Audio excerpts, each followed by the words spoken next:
No one ever said to me, Ollie, you could be a star. You've got it. You've got this. I never really thought I was going to be a pop star or singer. I don't know where it came from, Joe. I honestly, to God, I was just a normal lad in Essex that took a chance on an advert on TV and thought, okay, let's give this a go and see what happens. 2009, you performed on X Factor, and I remember this performance so vividly because I remember watching thinking, this guy is just having so much fun. So you obviously sang one of my favourite songs as well, Stevie Wonder, Superstition.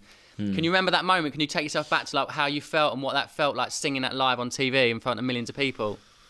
Oh, God, completely. I mean, I've dreamt about it. All of a sudden, I'm on stage. I'm a guy from Essex. I'm 25. I worked in a call centre giving people advice on how to save money on their energy bills. Like, that was my life. I lived at home with my parents. I was probably earning £8 a year on a part-time job. And I had this dream and to be a pop star, be an international superstar. I mean, whatever you want to call it, that's what I wanted to do. And my parents were like, that's a big dream. And it's not a job that you can get from going to the job centre. This is quite a big deal, Ollie. Like, are you sure you want to pursue this? And I'm like, well, yeah. But they're like, but are you really good at singing? I'm like, yeah, I think I am. And all of a sudden I'm there on stage in front of 4,500 people at the XL Centre.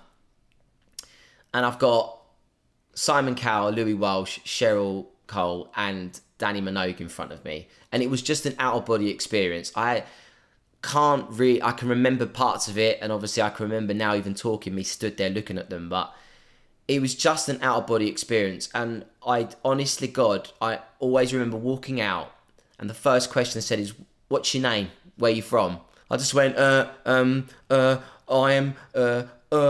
Olly, I forgot my name. I'm like, Olly Murs. And then Simon's like, okay, where are you from? I'm like, from Whittam in Essex, and I'm 25. And I think if you watch that audition back, you can really see they edited it incredibly well.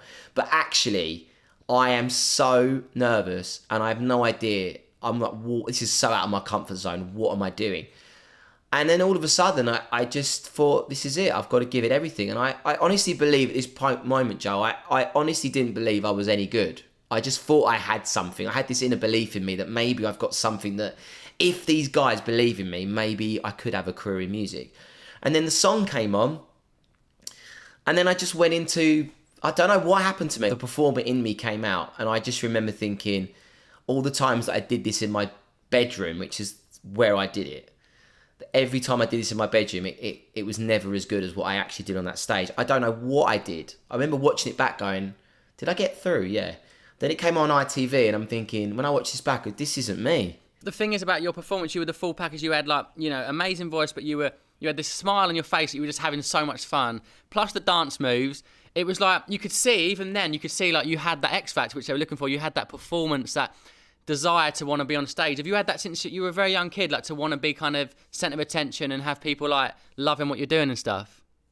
Honestly, Joe, growing up, none of it, we're not a musical family. We weren't like the Waltons, you know what I mean? We didn't all have guitars and we're all singing songs. Like, that's what people probably want to believe, that Ollie was someone that must have gone to dance, like, you know, to Brit school. He must have been in theatres. He must have been singing since he was 8. His mum and dad must have taken him to music classes. None of that happened.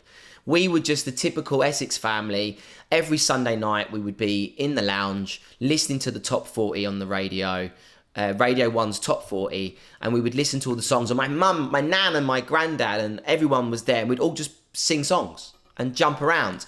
And there was me, my twin and my sister, and we'd all just be there together singing songs. My uncle was there. We'd all just be having a laugh. No one ever said to me, Ollie, you could be a star. You've got it. You've got this. I never really thought I was going to be a pop star or singer. I don't know where it came from, Joe. I honestly, to God, I was just a normal lad in Essex that took a chance on an advert on TV and thought, okay, let's give this a go and see what happens.